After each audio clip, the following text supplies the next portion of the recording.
were you able to watch the game last night? Oh, no. Because it kicked at 1, absolutely not. Right? It kicked off at 1 o'clock. I was long since gone. Woke up today. Did the first thing.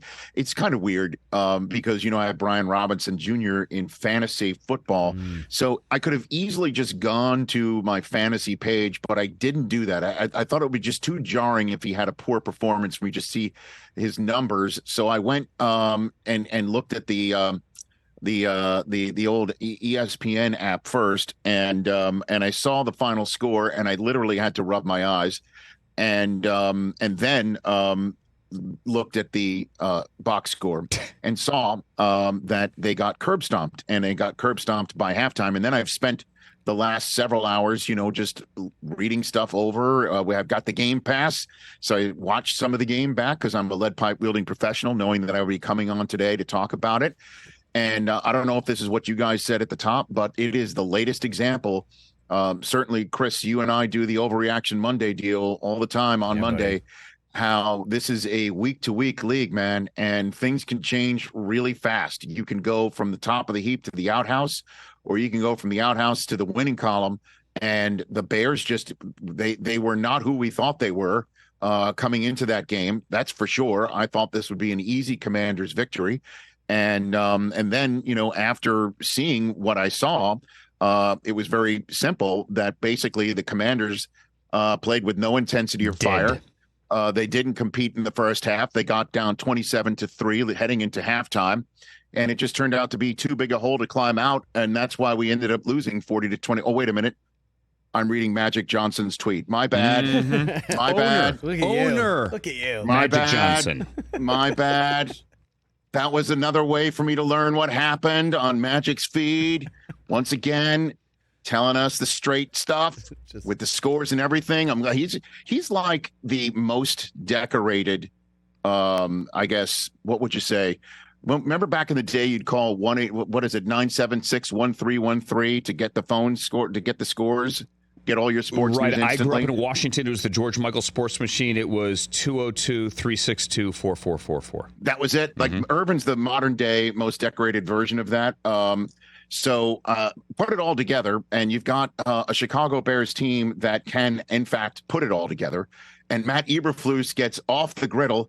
And then when you see Magic Johnson tweeting out how his team that he's part owner of now played with no intensity or fire, and they didn't compete in the first half, then suddenly you're sitting here wondering about Ron Rivera's gig. Absolutely. Because anytime that there's new owners that come in, you've got to sit here and say, everybody's taking stock. Everything's on the table. And, Riverboat Ron, who I adore, getting the nickname Riverboat Ron back in the day when going for it on the opponent's 30-yard line on 4th and short was something that was really wild. Now nobody kicks field goals anymore. And so it's amazing how a team can go from damn near beating the defending NFC champs and taking them to overtime in their house on Sunday, and then on Thursday being down 27-3 to an 0-4 team that was a complete fire of the dumpster, just off of blowing a 21-point lead at their own house. I mean, this is just the ultimate shrug emoji. You have no idea from week to week. And, I can't believe what I, wound up seeing. Obviously not on live TV, but it must have been pretty jarring for you guys to watch it, I'd imagine. It was, especially considering the looks. Magic's right. They were dead, and Magic does own 4%. So let's always remember when Magic is tweeting, he's doing so as a member of Commanders ownership here. Yeah. They were dead walking off the field at halftime. Like they were, the first couple of drives, obviously flat, and Justin Fields got him in the end zone, and DJ Moore, yay, this is what we traded for. Justin Fields, DJ Moore, this is what we had envisioned from day one when we made that trade back in March. But the Commanders' faces going to the locker room. Chase Young with like a 10-mile stare, and Sam Howell, 10-mile stare. And, I mean, they just look like a dead team walking. And you knew, because we had seen it with the Broncos last week, that maybe the Commanders have a chance here to make a run. Bears fell asleep at the wheel last week at halftime, and then the Broncos came back and won at Soldier Field. And then the opening drive of the third quarter, Sam Howell marches them right down the field. Here we go. They go for two. He dives into the end zone for the two. Bam, we got some momentum. We've seen this movie before. Then they get in the end zone again. But Justin Fields, to his credit, unlike last week, they made plays late. DJ Moore with the long touchdown late, and they were able to put that game away. And Sam Howell had 388 empty calorie yards there and got me 30 in fantasy, and they padded the stats at the end, but you never felt as if they were in the game. And I thought, Rich, I don't know if you saw this. It was telling what Ron Rivera said to Kaylee Hartung coming out of the tunnel to start the third quarter. She said, "What did you say to your team?" And he gave the old, "I didn't say much. I let them talk to each other." Right? I let them look each other in the eye. I don't blame him for doing that. Yeah. I don't blame him for doing that. I don't blame him. Like, what are you going to say to a team? To a bunch of pros. And he's also one of those guys who's supposed to be known as a player's coach. Like, you guys figure this damn thing out because we gave you a game plan and it totally went up in smoke. And then Eric Bieniemy starts calling plays like he's still coordinating for Patrick Mahomes. They didn't run the ball. And this is not a fantasy thing about Brian Robinson Jr.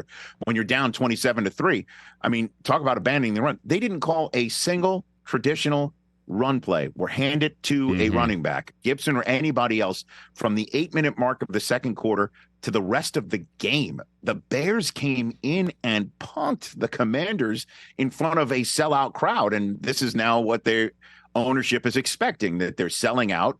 There are a bunch of fans of this team who are so excited that Dan Snyder is gone.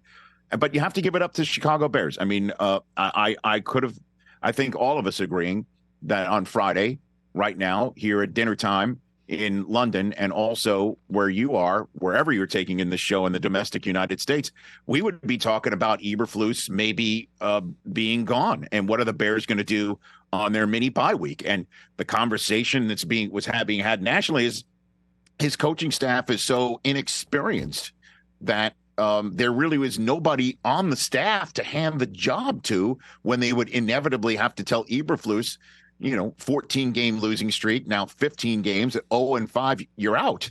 And now Fields looks like that for a second straight game, quite frankly, because he did put 28 up before. 8 touchdowns in 2 weeks. And so now clearly, the Bears are a team who might take you out. And that was really impressive, very important for them, and a tremendous relief for Justin Fields.